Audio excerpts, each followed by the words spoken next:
Assalamualaikum warahmatullahi wabarakatuh. Nama saya Ulfia Fitriyanti dari Prodi PIAUD kelas 2A.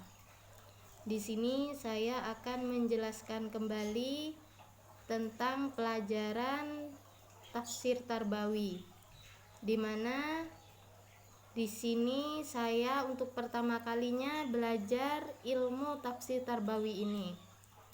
Adapun manfaat belajar ilmu tafsir Tarbawi ini, dari ini kita mengetahui tentang ayat-ayat Al-Quran yang berhubungan dengan pendidikan. Minimal dari ayat-ayat ini kita mempunyai pedoman menjadi seorang guru. Yang dibutuhkan dalam pendidikan yaitu ada 3: 1 murid, 2 guru, 3 kurikulum.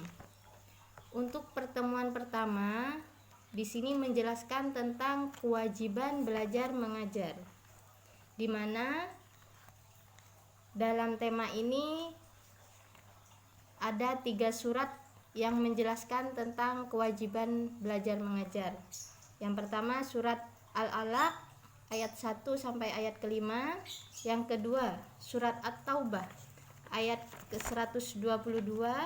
Dan yang ketiga surat Mujadilah ayat 11. Langsung saja untuk pengertian surat Al-Alaq ayat 1 sampai ayat ke-5. Bismillahirrahmanirrahim. Iqra bismi rabbikal ladzi khalaq. Khalaqal insana min 'alaq. Iqra wa rabbukal akram. Alladzi 'allama bil qalam. 'Allamal insana ma lam ya'lam. Shadaqallahul 'adzim. Artinya, bacalah dengan menyebut nama Tuhanmu yang menciptakan. Dia telah menciptakan manusia dari segumpal darah, yang mengajarkan manusia dengan perantara kalam. Dia mengajarkan manusia apa yang tidak diketahui. Kata Iqra secara harfiah berarti menghimpun atau mengembangkan, yaitu menghimpun dan menggabung-gabungkan kata huruf-huruf menjadi sebuah kata, frasa dan sebuah kalimat. Terjemahannya adalah membaca. Membaca adalah menghimpun informasi. Informasi yang sistematis adalah ilmu pengetahuan. Ilmu pengetahuan itu bersifat akumulatif. Artinya terus berkembang karena kemampuan manusia untuk membaca. Perintah membaca dalam ayat ini tidak disebutkan objeknya. Itu mengandung arti bahwa yang dibaca itu bersifat umum. Keseluruhan meliputi yang tersurat, yaitu Al-Quran, dan yang tersirat, yaitu alam semesta. Maka dapat disimpulkan dalam ayat ini manusia atau seseorang untuk diharuskan untuk lebih banyak membaca, karena dengan membaca dia akan lebih menambah ilmu pengetahuan. Ayat kedua yaitu surat At-Taubah ayat 122. Bismillahirrahmanirrahim. Wa ma kanal mu'minuna liyunfiru kaffah falaula nafaru min kulli firqatin minhum ta'ifatul liyatafaqahu fid-dini waliyundiru qaumahum idza raja'u ilaihim la'allahum yahzarun. Shadaqallahul 'adzim.